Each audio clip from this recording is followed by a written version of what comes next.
In this video, we're going to look at a method called Where's the Gold? Why should you do it and how can you do it yourself? Let's jump right in. All right, so where's the gold? Why would we want to use this exercise? Now, this basically is just the what, so what, now what exercise. We just like to call it Where's the Gold? It's a bit more fun that way. But what is it? Well, it's a structured way to reflect on a meeting or a session, or just even some notes that you've taken. And what you're going to be doing is reflecting on them in a structured way to pull out the key points, takeaways, and then explore what actions you would like to take next. And it's a really good thing to do is just go through, pull out those key points, key takeaways, get them all visualized, and you create a one-page reference point, which is particularly useful to get to build up this little library of all the sort of key points you've learned, the key takeaways and the key lessons. It's also great for if you're doing something over, say, multiple meetings. Having one of these at the end of each session really helps you pick up from where you left off when the next meeting begins. So how do we go about doing this method? Let me just roll this paper over here.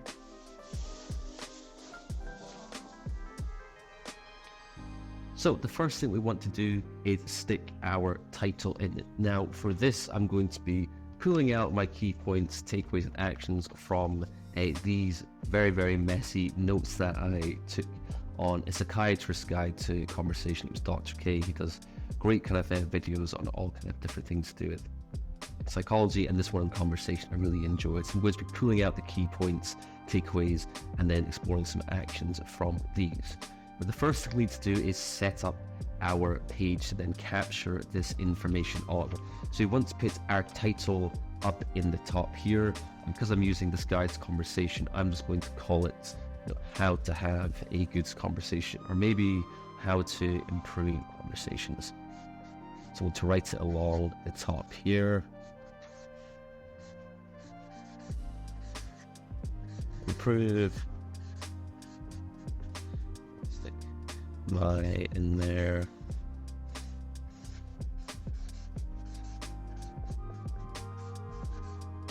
Conversations. I'm just going to add some sort of a visual on here. So I think what I'm going to do is a tiny little diamond in between couple of speech bubbles here. Like that. Then I'm just going to add some clouds along the bottom here to separate that out. And you can add some shading and color in as well.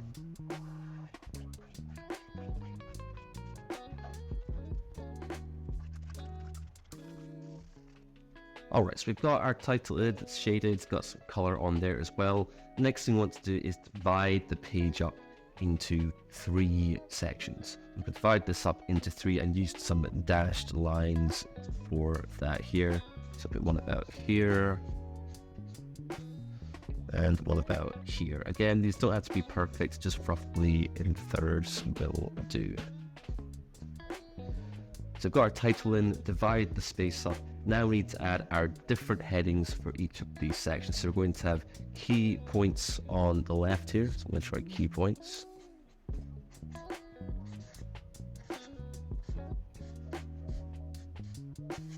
And just do a little key icon for that. Takeaways over here.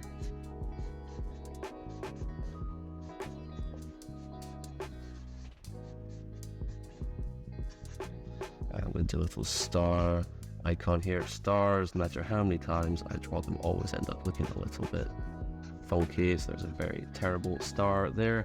And then the last section is going to be actions.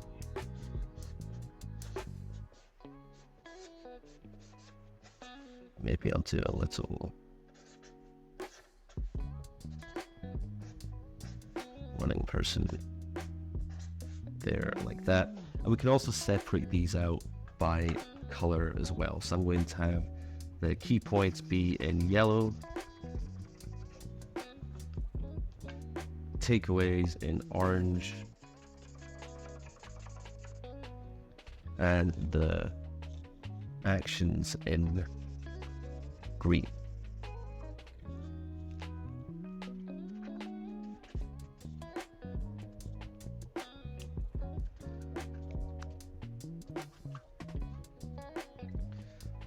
All right, so we've got those separated out. We've got our different zones blocked in here. Now we basically go through each of these one by one and pull out these different parts. So I'm going to look at my notes here and have a little thinking about what the key points were. So in this was basically two sections, effectively listening and effectively speaking. And in the effectively listening section, we talked about, listening and repeating back, and then validating what they say. Not necessarily agreeing with them, but just, validating their feelings around it. And that's something that I tend to miss from time to time. So my first key sort of point here is going to be to validate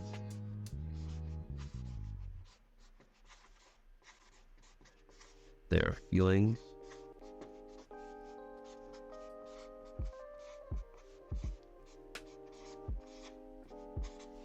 A little part there for that one. And there was another couple of key points here that really jumped out to me. One in the effectively speaking section, which was after the listening part, which is to take a moment to understand what you're feeling about whatever they're talking about. So particularly in sort of tense conversations, understanding maybe why you're feeling tense, why you're maybe feeling uncomfortable. So which is a key point here on understanding where you're coming from, or understanding your feelings.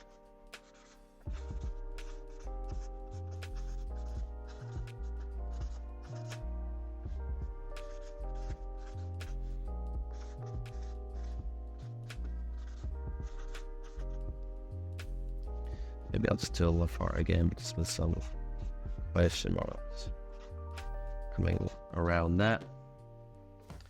And the third point that really jumped out at me here was getting them, once you've made your point, asking them to play back what you said. So basically making sure that they interpreted what you were saying in the way that you meant to say, the way that you meant for it to come across. I'm going to just play it back here.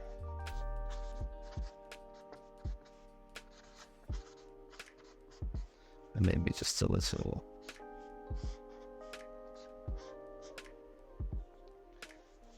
icon there.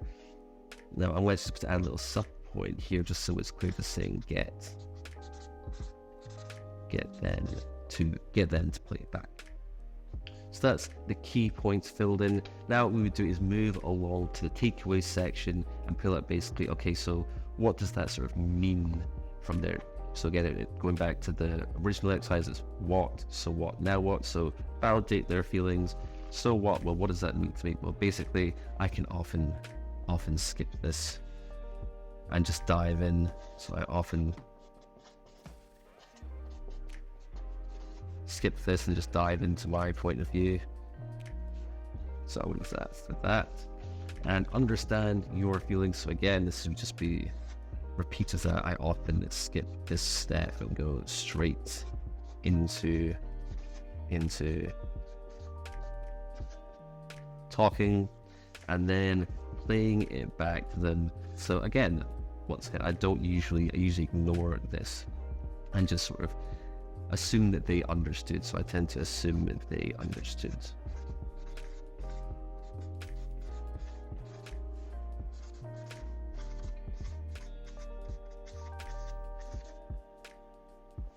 And maybe for often skip this, I can do a little 1, 2, 3, and just a little arrow going around like that for both of these. And that's something, by the way, when you're working visually, there can be this idea that you always need to add visuals for everything as it's coming up. But as I've just done there, you can put it in and then come back to it later once the visual comes to your mind. So that's the takeaways section filled in. Then we move along to the action. So what would I do for an action for validating their feelings? Just take a moment. So I would say pause, and then reflect on what they were saying, and then validate. Pause, reflect, validate. For understanding my feelings, I'm going to, again, very similar. It's going to basically be just a repeat. I want to pause before I start talking, reflect on how I'm feeling, and then move forward from there. And then give my viewpoint.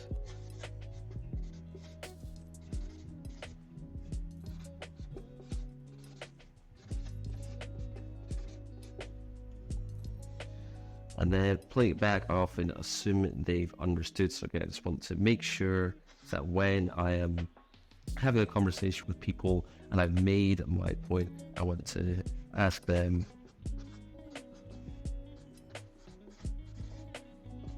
to play back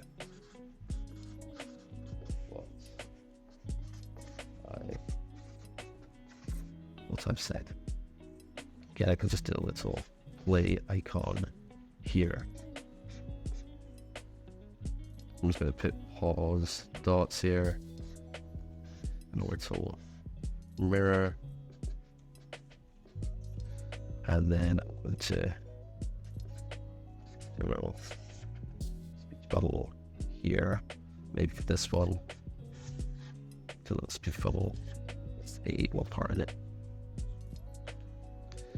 And that is basically the exercise, how you go through it, starting on the left with the key points, getting notes of all of them, coming into the takeaways and doing it for each of those, and then after that, moving on into the actions. Now, I've written these all out here. You can do this with something like post-it notes when you're exploring. Everyone add these on post-it notes and then group them if there's loads of similar ones to get these different categories and work along that way as well. So you don't have to write it, you can just draw out the template and then get everyone to add post-it notes for the actual capturing the content section. But that's it for this method. Really simple one, really great to have these reference points to look back on. Again, it's always, if you would like to get the cheat sheet, just basically walks you through all of these steps, head to the link in the description. Other than that, let me know how you found the method. If you've got any questions at all, please let me know. Hope you enjoy using this one. That's it from me. Cheers.